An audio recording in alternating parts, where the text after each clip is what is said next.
Ready! GMA Weather. Serbisyong totoo ng GMA News.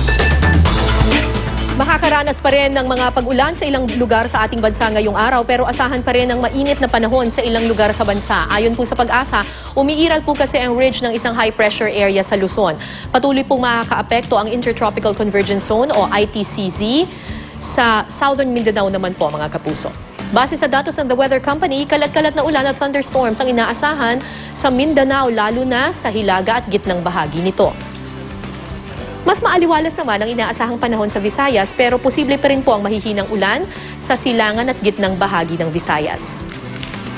Ang lagay ng panahon sa Luzon, posible po ang kalat-kalat na pag-ulan lalo na po sa hilagang bahagi ng Luzon. Pero magiging mainit po sa ilang lugar, partikular na sa Dagupan sa Pangasinan kung saan posibleng umabot sa 40 degrees Celsius ang init factor o damang init.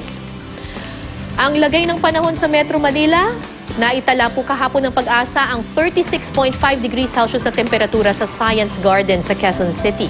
Ngayong araw naman, inaasahang aabot sa 34 degrees Celsius ang maximum temperature sa Metro Manila.